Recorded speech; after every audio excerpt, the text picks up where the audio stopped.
Assalamualaikum warahmatullahi wabarakatuh. Perkenalkan, saya Suryani SKMMKM, dosen pengampu mata kuliah Dasar Ilmu Kesehatan Masyarakat.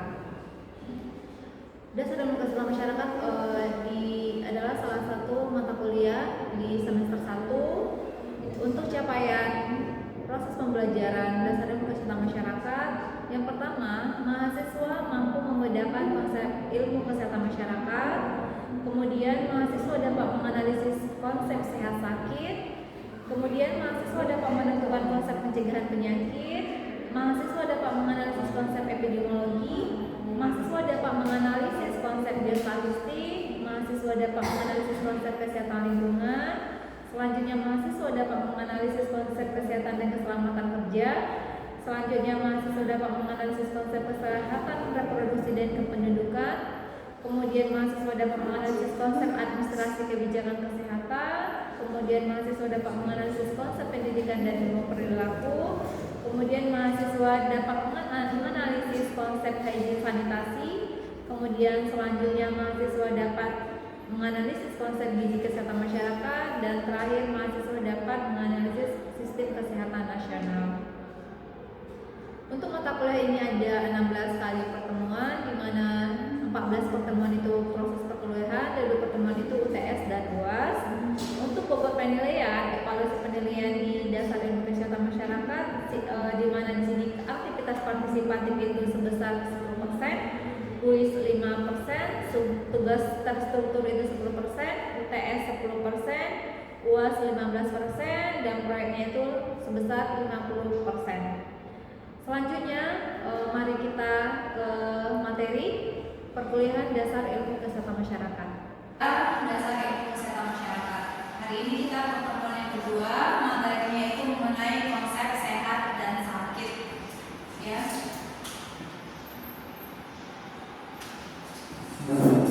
Kita mulai saja mengenai materi konsep sehat dan sakit. Konsep sehat ada beberapa pendapat. Menurut WHO, sehat adalah suatu keadaan sempurna, baik itu jasmani, rohani, maupun kesejahteraan sosial seseorang. Ya. Kemudian kalau dari Undang-Undang Nomor 36 Tahun 2009, kesehatan adalah keadaan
adanya ketidakseimbangan fungsi normal pada tubuh manusia, termasuk itu sejumlah sistem biologis dan kondisi penyesuaiannya. Kemudian menurut Bauman, ada 3 kriteria penentu keadaan sakit, yaitu ada gejala, ya, persepsi mengenai keadaan sakit yang dirasakan, dan menurunnya kemampuan untuk beraktivitas sehari-hari. Dan selanjutnya, menurut Perkins, ini 1937, sakit adalah keadaan yang tidak baik.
Padahal belum tentu, mungkin dia bisa tuberkulosis kalau kita berobat ke rumah sakit misalnya. Ternyata pengejalannya itu.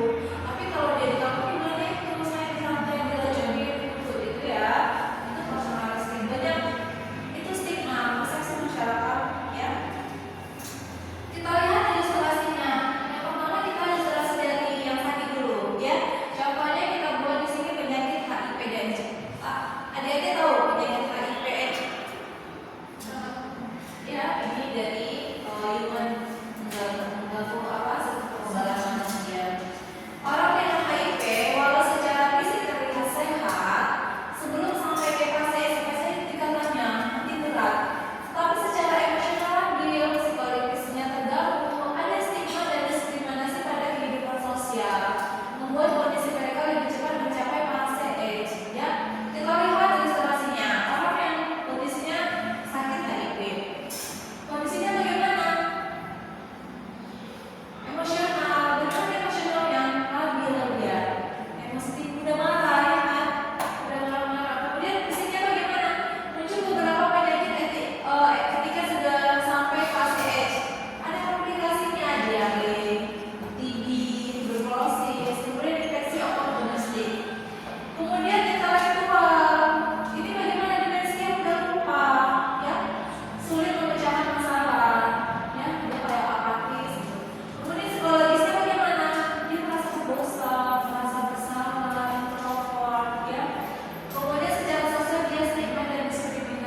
hujan, misalnya paling banyak itu penyakit DBD gitu ya. Tapi dari lingkungannya di pedesaan banyak menderita apa gitu ya. Dari lingkungan fisik rumahnya ya, kalau misalnya dia lingkungan fisiknya kotor ya, paling banyak menderita penyakit ini gitu ya. Kita lihat dari lingkungan ya. Ini dari kondisi ini, dari fisiknya, kondisi udara, musimnya, cuaca ya, itu banyak mempengaruhi suatu penyakit. Kemudian dari sosial ekonomi juga ternyata dari kepadatan penduduk ya, stratifikasi sosial, tingkat pendidikan, latar belakang etnis, macam pekerjaan, nilai-nilai sosial yang berlaku besar kecil keluarga atau aturan-aturan agama. Kemudian ekonomi, faktor kemiskinan, ketersediaan dan keterjangkauan fasilitas kesehatan oleh masyarakat atau sistem ya. Ternyata sosial dan ekonomi juga salah satu merupakan faktor besar juga di lingkungan ya. Ini kita lihat ya segitiganya ya, agent, host, dan lingkungan ya. Ini faktor yang berperan dalam timbulnya penyakit. Nih, kalau dia bandara seperti ini antara agent dan lingkungan ya. Keadaan di mana agent penyakit langsung dipengaruhi oleh lingkungan dan terjadi pada saat pathogenesis dari suatu penyakit. Misalnya stabilitas bakteri terhadap sinar matahari, stabilitas tekanan sayuran di ruang pendingin, penguapan bahan kimia beracun oleh proses pemanasan ya. Kemudian bagian yang seperti ini adalah interaksi antara host dan lingkungan. Hostnya di atas, agentnya turun, sedangkan ini apa? Agentnya yang di atas, hostnya turun ya. Nih, ini keadaannya bagaimana? Ini keadaan di mana manusia langsung dipengaruhi oleh lingkungannya pada fase prepatogenesis. Misalnya udara yang dingin, hujan, dan kebiasaan membuat dan menyediakan makanan ya. Karena cuaca yang dingin kita bisa juga demam misalnya ya. Kalau seperti ini lihat panahnya, ini antara host dan agent penyakit. Ini keadaan di mana agent penyakit menetap, berkembang biak dan dapat merangsang manusia untuk menimbulkan respon berupa gejala penyakit. Misalnya apa? Demam, perubahan fisiologis dari tubuh, pembentukan kekebalan, atau mekanisme pertahanan tubuh lainnya. Interaksi yang terjadi dapat berupa sempurna, cacat, ketidakmampuan, ataupun kematian. Terus yang keempat ini adalah bagian dari interaksi agent penyakit, host dan lingkungan. Ini keadaan di mana agent penyakit manusia dan lingkungan bersama-sama saling mempengaruhi dan memperberat satu sama lain sehingga memudahkan agent penyakit baik secara langsung atau tidak langsung masuk ke dalam tubuh manusia. Misalnya ini keadaan bagaimana? Pencemaran air sumur oleh kotoran manusia terjadilah waterborne disease ya. Kita masuk ke contohnya ya. Yang pertama contohnya itu penyakit DBD ya. Ini demam berdarah dengue. Agentnya apa? Ya, agentnya itu virus dengue. Ini dia dari vektor nyamuk ya. Nyamuknya apa? Aedes aegypti, Aedes albopictus. Hostnya manusia digigit ya kan? Di dalam tubuh nyamuk itu ada virus dengue itu digigit sama manusia ya. Ini kenapa vektornya itu nyamuk Aedes dipengaruhi ternyata dari lingkungan juga ya? Karena nyamuk kan suka hidup ya, berkembang biak, biar dari kebunan ya. Dia curah hujan yang tinggi, genangan air, kemudian gantungan baju, suka dia di situ berkembang biak. Tempat air tidak tertutup, ya. Jadi nyamuk berkembang biak, dihinggapilah manusia. Ternyata di tubuh nyamuk itu sudah ada virus dengue, ya. Kemudian contoh yang kedua itu penyakit tuberkulosis tinggi. Ini disebabkan apa? Bakteri, ya bakteri namanya Mycobacterium tuberculosis. Hostnya manusia, ya. Dipengaruhi lingkungan juga ternyata. Lingkungan bagaimana? Iya, lingkungan masih rumah, misalnya tidak ada ventilasi, pencahayaan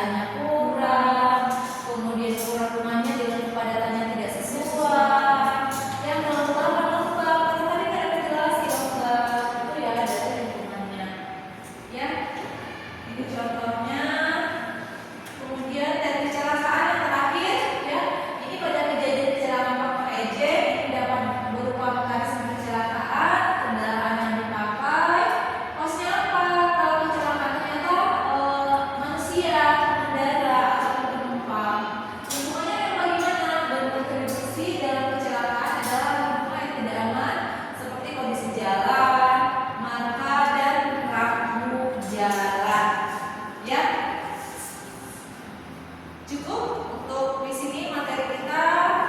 Mari kita diskusi. Kalau ada yang mau ditanyakan, silakan ya. Kalau tidak ada, kita diskusi ya. Kita diskusi. Adik-adik buat tim kelompok ya. Kita bahas mengenai penyakit ya. Kita bahas di penyakit itu kalian buat agentnya apa, fungsinya siapa, dan lingkungannya bagaimana ya. Kita bagi dua kelompok saja ya. Mari kita diskusi kelompok 1 dan kelompok 2. Kelompok 1 memaparkan ya dia